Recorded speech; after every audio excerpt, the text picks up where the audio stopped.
I've never really liked clean drinking water. It's so overrated. Ugh.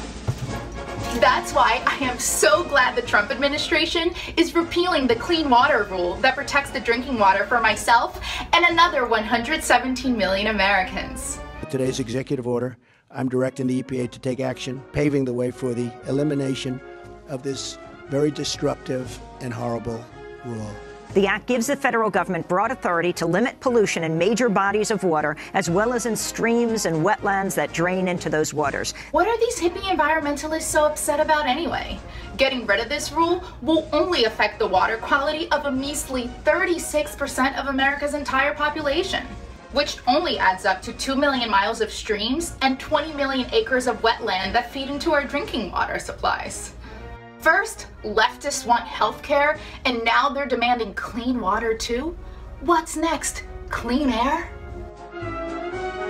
It's almost as if protecting our waterways and saving unnecessary things like lakes and rivers that provide us with food and water is somehow more essential for our survival as a species and our quality of life than protecting the profits of developers, oil companies, and power plants.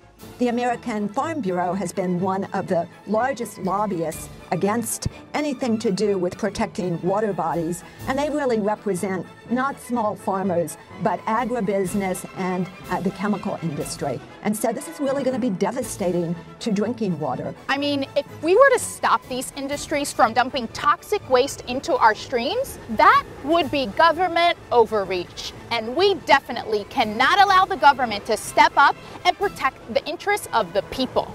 That is not their job. It's our job to take personal responsibility for the consequences of our choice to drink from polluted water sources. If I had to choose between drinking a glass of clean water or one full of toxins, I would definitely choose the toxic water. It builds up my immunity resistance.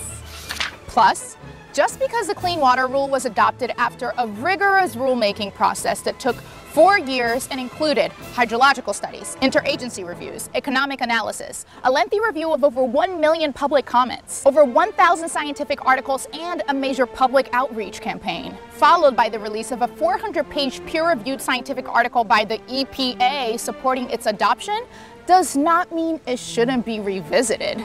Tossing out years of rigorous scientific study and public input supporting this rule just goes to show how much our president truly respects the scientific community.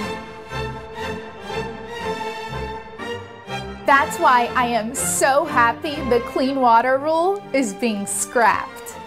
Who needs clean, swimmable, fishable drinking water anyway when you can just have an ice-cold Coke?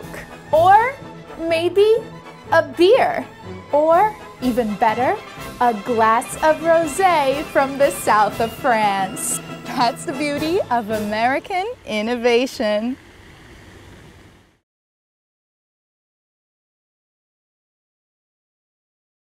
Are you listening? Damn.